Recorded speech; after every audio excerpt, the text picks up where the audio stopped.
NDFB जिउ लावथों जांख्रिथायारि जिउ लावथों हारि बायदि थांना थानायनि जि बर'नि सिमां बे सिमाङा जाफुंथों खुलुमबाय गोजोन्थों।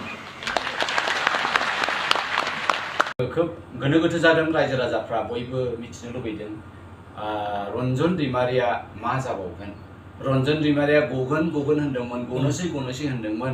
प्रमद बिथांमोनहा UPP नि दैदेनगिरि बिथांमोनहा NDP नि सुक्तिखारि सिगनेटरि लोगो बिथांमोनहा बा एबसुआबो होनदोंमोन जे जोङो ओरै खालामगोन एबारनियावहाय जेरैखि जाया जों बेखौ गनायनि राहाखौ खालामगोन।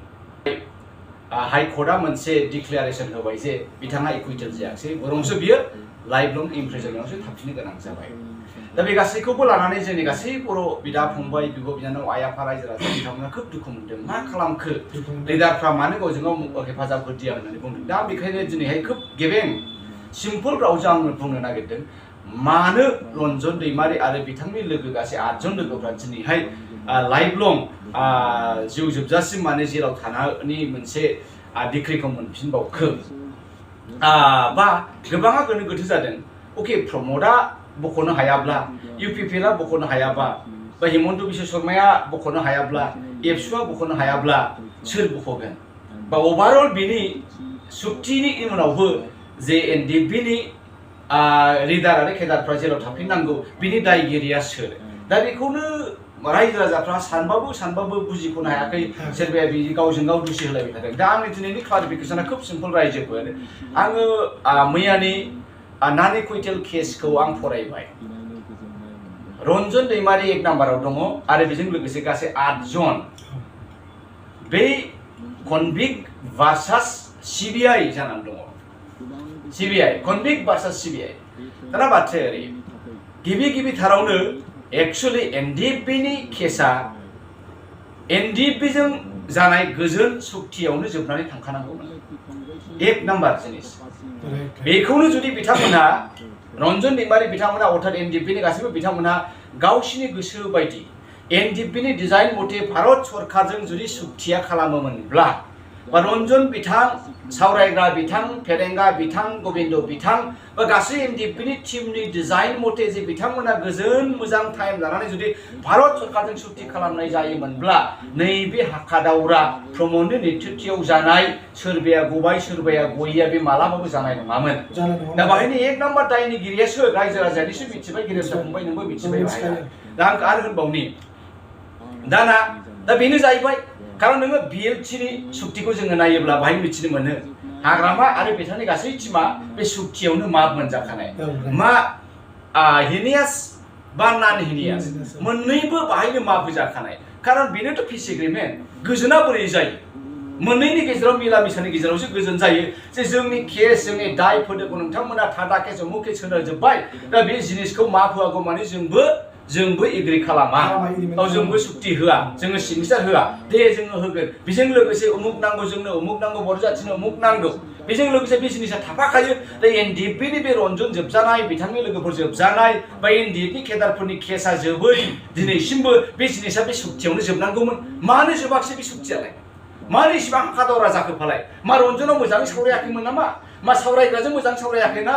मा फेरेंगाजों मोजां सावरायाखैमोन नामा? मा NDP नि दैदेनगिरिमोनजों प्रमद बर' बिथाङा एकर्डनि सिगां मोजां सावरायाखैमोन नामा? दिनै जे नुबाय दिनै बे NDP नि इस्युखौ लानानै, NDP नि इस्युखौ लानानै, NDP नि केस दायफोरखौ लानानै जे गिलौ बर' सरसा जादों, निस्सय बिनि गोरोन्थिया, बिनि डिजाइना NDP नि आखायाव गैयामोन। बे कमप्लिटलि प्रमद आरो हेमन्त बिश्व शर्मा आरो IB नि माखासे दैदेनगिरि आरो आसामनि माखासे इन्टेलिजेन्स ब्युर'नि सायावहाय बे जिनिसा सोनारदों आरो बे डिजाइन मथेसो खारदों आरो बे डिजाइन मथेनो दिनै रन्जन दैमारि आरो बिथांनि टीमा दिनै जेलावहाय थाफिननो गोनां जादों। मोनसे जिनिसा क्लियार बाव आं बाहायनो जोबगोन बायदि मोनदों आंनि बुंनांगौखौ दिनै। एक्चुअली रायजो राजानि खुद्रिनायजों, रायजो राजानि हब्रानायजों जोङो रन्जनखौ हगारनो हाया। दिनै जोङो रन्जन दैमारि आरो बिथांनि 8 जन टीम भार्सास CBI। आसाम CID बा पुलिस डिपार्टमेन्टआ बे केसखौ बम ब्लास्टनि उनावहाय तदन्त खालामदोंमोन, नाथाय बिथांमोना CBI नि आखायाव ट्रेन्सफार खालामनानै होदों। दिनै बेनि कमप्लिट स्टान्डिं काउन्सिलआ CBI निफ्राय, CBI नि गावसिनि उकिल दंखायो। मैयानि जाजमेन्टआव दङमोन बिथाङा। दा बाहाय मा खालामजायोमोन? बै CBI नि उकिलखौहाय सोरबाया इनफ्लुयेन्स खालामनो हानांगौमोन आरो सिबिआइआ दिनै हम मिनिस्ट्रिनि आखायाव थायो दा हम डिपार्टमेन्टजों सोर कानेक्सन दङ हिमन्त बिश्व शर्माया हिमन्त बिश्व शर्माजों सोर कानेक्सन दङ प्रमद बर' बिथाङा गोविन्द बसुमतारी बिथांमोना दिनै बिनि दायित्व दा बिथांमोनासो बे जिनिसखौ डिजाइन खालामनानै बोरैबाबो इनफ्लुयेन्स खालामथारनांगौमोन दा बेखायनो दहाय नोंथाङा जे होनदों एबसुआ बेखौ माबा खालामनो थाखाय जोङो मावबाय थागोन होननाय बे जिनिसा नंमारगौ जे बिथांमोना हायोमोन मावोब्ला दा हायिया ओरैबायदि नोङो नायदो दिनै बर' आरो माखासे ट्राइबेलफ्राल'सो रन्जननि जानानै बुंबाय थादों फारसेथिं नान ट्राइबेल गासै बे 3 कौटि 20 लाख 19 लाख बे आसामबासिनि मादाव जों 20-25 लाखाल' रन्जना गनांगौ रन्जना दायनिगिरि नङा होनदों नाथाय बिनि खौथि माखासेयानो दिनै रन्जना फासि जानांगौ रन्जना जेराव थाबाय थानांगौ दा बे जिनिसखौ नायोब्ला दिनै पाब्लिक सेन्टिमेन्टखौसो नायबाय थादों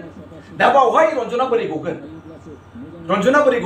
दा बेखायनो जोंनि बर' रायजो राजा हलार भाइ मुला बिदा फंबायनि हज्रिनायजों खुद्रिनायजों जों बेखौ सख'नो हाया सख'नो हागौबे हाखाथारा दा सोरबाया हायो होनोब्ला दिनैनि दिनाव पलिटिकेल इनफ्लुयेन्सनि जुगिदिसो हागोन दा बेखायनो आं दहायबो बुंखादों जे बे जिनिसखौ नोङो सिबिआइनि लेभेलसिम नोङो थांनानै हम मिनिस्ट्रि लेभेलनिफ्राय बेखौ इनफ्लुयेन्स खालामनो हायाबा बुंनो हायाब्ला रन्जना गवा दा रन्जन गनायनि मोनसेल' मन्त्रआनो दङ बे बिटिआर कर्टनि बे मन्त्रखौ लानानै जे सुक्तिखारि बिथांमोनहा गासिबो फ्रि जानांगौ उदां अख्रांनि दाउ जानांगौ बे खोथाखौनोथ' बिथा खालामनांगौ दा बाहाय बे जुदि जायाब्ला जोंनो बे सुक्तिखौ नाङा बाहाय बे जायाब्ला जोङो बिजेपिजों थाया जोङो बिजेपिखौ फोथाया बे जिनिसखौ प्रमद बर'आ गावनि टिमखौ लानानै स्ट्रंलि रायलायबानो जाबाय जे Ranjan should B release Ranjan and his friend should B free बेखौ जेब्ला स्ट्रंलि होनो अब्लानो रन्जना अट'मेटिक गयो आरो मानो गयो होनोब्ला रन्जननि रेफारेन्सआव नोङो नै बा दस्रा आलफानि माबाफोरखौबो केसखौ नों जेरै नब कुमार सरनिया